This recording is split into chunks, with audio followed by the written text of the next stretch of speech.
Many of the countries that now exist did not exist until quite recently. Places like South Sudan, East Timor, Slovakia, or the island of Fu Manchu. Like these new countries, there are currently ongoing efforts to establish more nations. Here are some which may soon come into existence.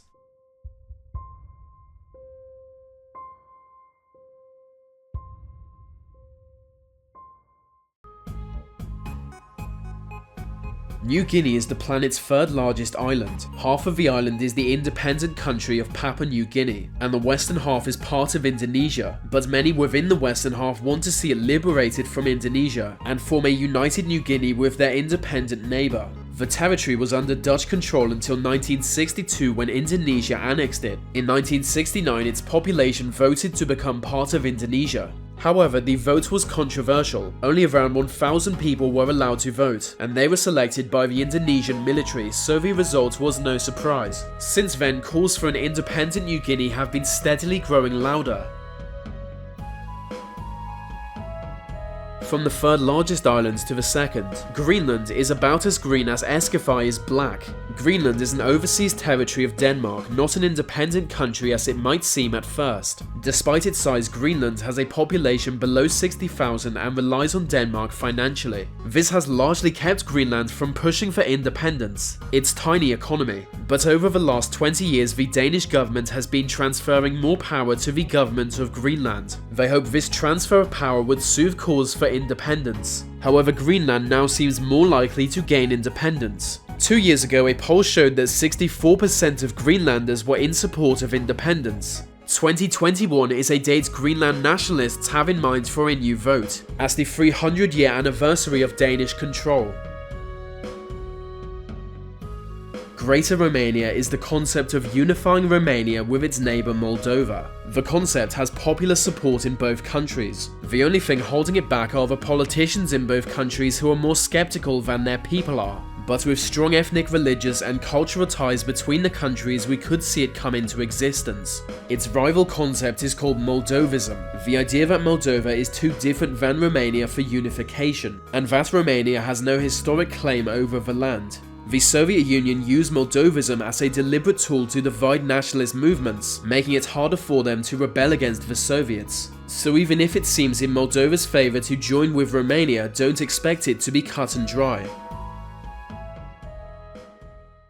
If Greater Romania did come into existence, I can think of one problem it would face: Transnistria. Transnistria is an unrecognized self-proclaimed country at the edge of Moldova's border with Ukraine. In 1992, a war broke out between Transnistrian separatists and Moldova. With Russian support, the separatists beat Moldova, and have since been operating as an independent country despite still being unrecognized. Moldova can't invade as Russia still has a military presence there, and so they will continue to leave Transnistria to its own devices. It has its own military, police force, currency, government, and entire political system. It already is a country by most standards, all it needs is recognition. But as the only country to still have the hammer and sickle on its flag, other nations aren't exactly lining up to recognize her. Barotseland is a region in southern Africa.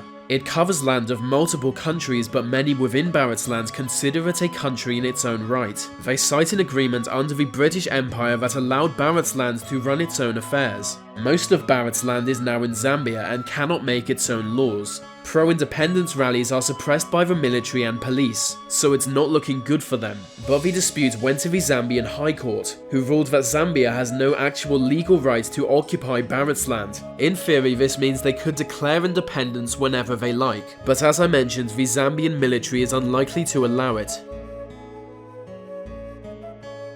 Bosnia and Herzegovina is one of those countries people are scared of but know little about. The country has two divisions, the Federation of Bosnia and Herzegovina and Serb Republic. The possibility of Serb Republic pushing for independence seems to have been increasing over the last decade. Support for it is growing, with the Serb Republic president saying, "Bosnia is a rotten country that doesn't deserve to exist." Separatists point to the blatant corruption within Bosnia's political system and the ethnic divide within the country. Last year, Serb Republic's ruling party decided to hold an independence vote in 2018, but their leader rejected this. He decided to wait patiently until independence would be more attainable, and so right now he and his party are preparing to break away from Bosnia.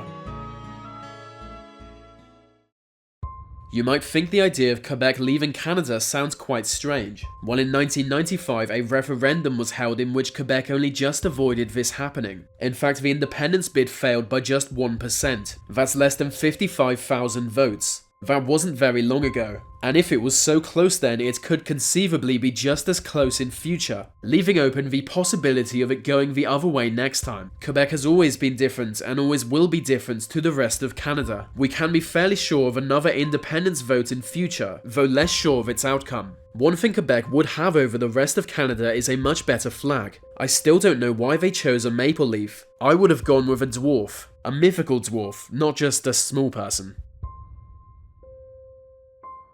The East African Federation is one of a handful of proposed countries to be officially on the cards. The union would include Kenya, Uganda, Rwanda, South Sudan, Tanzania and Burundi, immediately changing the state of modern Africa and becoming one of the continent's most powerful nations. It would be known as the East African Federation, and as all states have expressed interest in joining, it will likely exist in some form. But it will not be easy. Member states are now engaging in lengthy negotiations over the final details. Uganda's president has called the union the #1 target we should aim at. So clearly, the East African Federation is not just a pipe dream.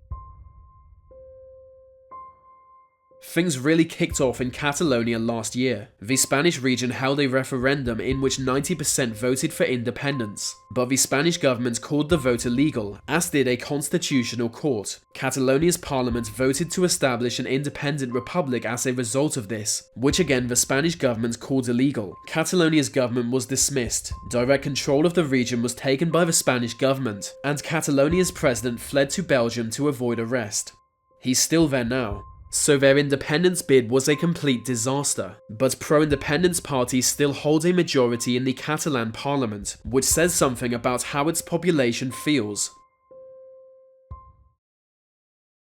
At this point, it may seem like Korea will always be divided, but North Korea has to collapse one day. The two most interesting questions are how will it collapse and what happens next. If it comes to war, North Korea will fall, possibly taking the global economy with it by nuking South Korea. Another possibility is Kim Jong-un's regime simply collapsing. It's isolated diplomatically, and its economy is probably less stable than my YouTube channel. Add to that the brutality of the big guy's regime and a collapse of government doesn't seem so unlikely. Another possibility is for China to annex North Korea, but that's less likely. Either way, it's going down. When it does, again there is the risk of China annexing the land. Avoiding that, the international community will reintegrate the two Koreas, probably with a de-Zhongneng program similar to the denazification of Germany.